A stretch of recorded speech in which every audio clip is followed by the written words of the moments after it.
This is from Jake Trotter, ESPN's FBI Football Power Index. Ravens, 89.1% chance of making the playoffs, 49% chance of winning the division. Browns up to 78.3 and almost 30% chance to win the division. You see the Steelers and the Bengals there. Let me ask you this, and I know you've gotten this in your mailbag. I think I know what you're going to say. Is the AFC North the best division in football? It's not close. Yeah. Right? Like, I started going through, I mean, I knew they were, right? 4 teams with winning records.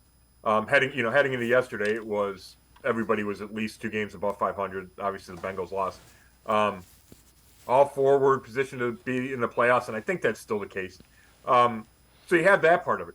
But to me, it goes beyond that. I think the coaches are fantastic, right? To me, John Harbaugh and Mike Tomlin might be 2-3 on the list of coaches that I would pick behind Andy Reid.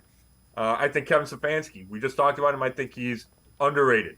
Zach Taylor, I'm not sure if he's a great coach, but he's been to a Super Bowl and another AFC title game. Look at the quarterbacks. Joe Burrow, Lamar Jackson, Deshaun Watson, right? 3 out of 4. We don't know about Kenny Pickett. And then you could just compare him to the other divisions, right? Who's next? I would probably say the NFC East. I think Philly and Dallas are both Super Bowl contenders. Then there's a drop-off to Washington, and then the Giants are pitiful. AFC East, Miami and Buffalo are legit. Then you got Zach Wilson who's dragging down the Jets, and the Patriots are bad, right? So the AFC North just doesn't have a bad team, and we see that 6 weeks of the year, and then the other weeks when you're watching the other division matchups.